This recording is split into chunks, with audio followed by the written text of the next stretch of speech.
The Trump administration just repealed a scientific finding that provides the legal basis for the EPA to regulate climate pollution. The 2009 endangerment finding concluded that 6 greenhouse gases threaten public health and welfare by exacerbating extreme weather. The determination required the federal government to regulate carbon dioxide, methane, and other greenhouse gases that are generated by the burning of oil, gas, and coal. It's important because it enables EPA to do its job, to adopt standards that cuts this harmful pollution and protects Americans. The reversal will remove the regulatory requirements for motor vehicle emissions and roll back related compliance programs and credit provisions. It will also open the door for a future repeal of power plant regulations. This action will eliminate over $1.3 trillion of regulatory costs and help bring car prices tumbling down dramatically. For Americans, this means more pollution. As much as 18 billion tons of additional climate-altering pollution means higher costs, means Americans will spend up to $1.4 trillion more in fuel to power these less efficient and higher polluting vehicles. And for automakers, it means removing a stable, predictable regulatory framework that has allowed automakers to invest, to innovate, and to compete globally.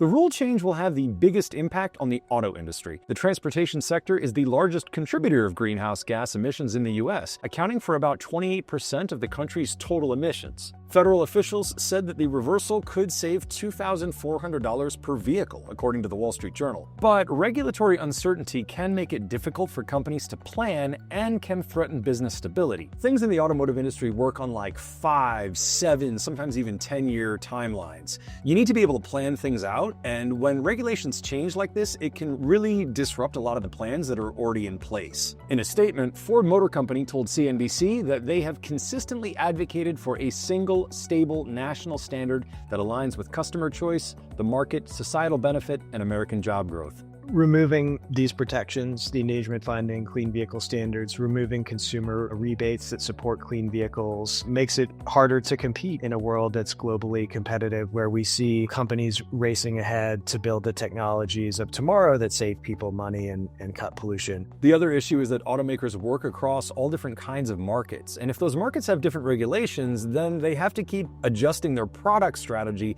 in different places to suit the local regulations. The more consistent the rules are across all the markets where an automaker might operate, the better it is for them, because it gives them an opportunity to do everything consistently and achieve those economies of scale that help them get profitability. It remains to be seen how the auto industry will respond to the new rule. A lot of the automakers that operate in the United States operate in several different countries, and a lot of those countries still have emissions regulations that are quite strict. And so if Ford or GM or Toyota or whoever else wants to sell vehicles in Europe or Asia or Latin America or somewhere else in the world, and the country that they want to sell those vehicles in still has really strict emissions regulations, they might end up just deciding that they want to keep their vehicles pretty efficient across their entire fleet so that they're not making different vehicles for every different market.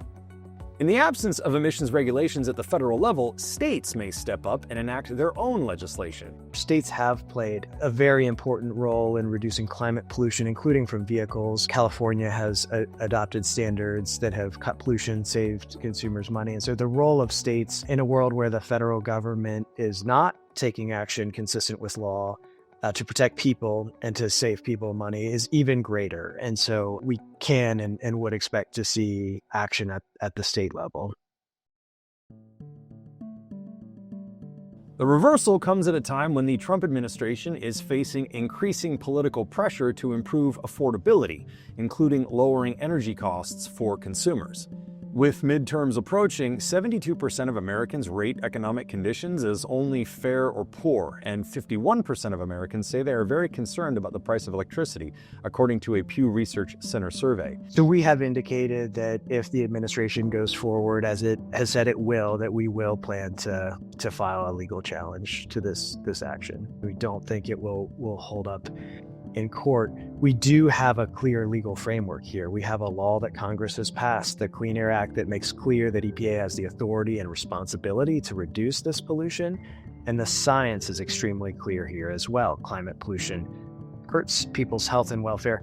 And there's solutions that we have to reduce this pollution to make vehicles cleaner and to save people money. In September, a group of attorneys general from Democrat-led states wrote a comment letter opposing the repeal of the endangerment finding. I think it's important for people to understand, how this really damaging action will impact Americans across the country in our lives. It will mean more pollution, and it will mean more pollution that forms smog, that exacerbates asthma, that leads to premature death.